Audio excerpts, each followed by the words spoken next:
Heading eastwards from the cosmopolitan metropolis of Leicester, we happen upon Rutland Water.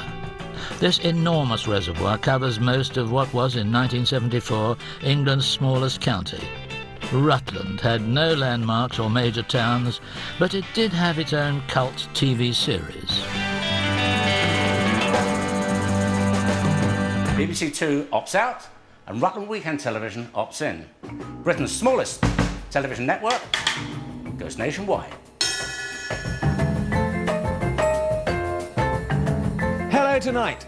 Sorry. What do we do now? Search me. Okay. Tonight, Rutland Weekend. Oh, dear. Next.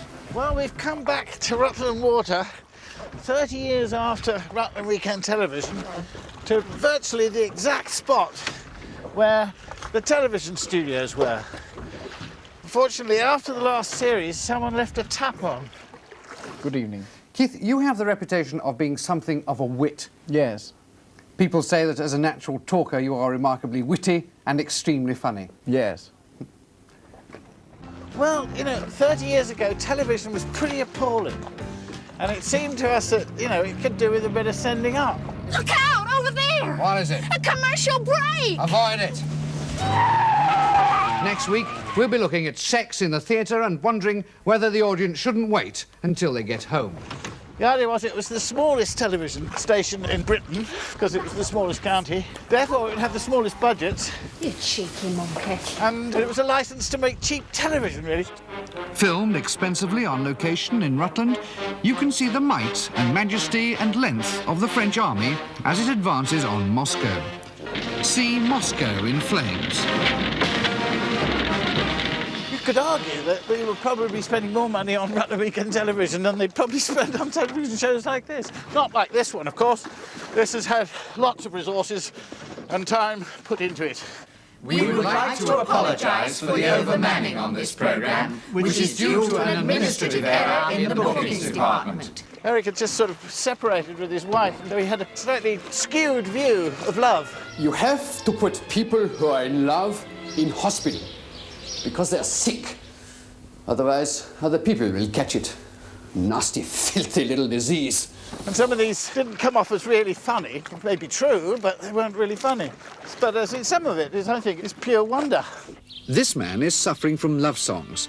It's incurable, but worth a fortune. I feel good, I feel bad. Probably Rutland Weekend Television is most famous for kicking off the Ruttles.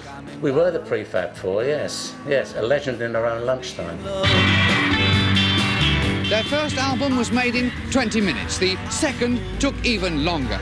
I had the idea of spoofing A Hard Day's Night. And then, of course, Eric started saying, well, we won't call them the Beatles, we'll call them the Ruttles. I said, you can't call them the Ruttles, you know, with one T, they'll be Rootles, you know. So I suggested we call them the Bootles, because at least that was part of Liverpool. But no, Eric was adamant, and so the Ruttles it became. And to this day, people still pronounce it Rootle. Yeah, I remember it, yeah. I remember it like it was 30 years ago.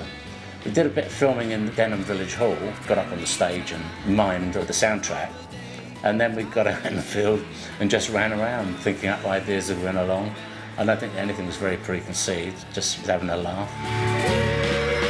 The mailbag was enormous, sacks of mail, all about the Ruttles, and Beatles albums with Beatles crossed out and Ruttles written in.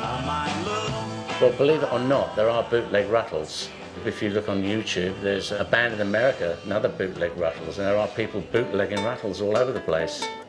I feel good, I feel bad, I feel happy, I feel bad.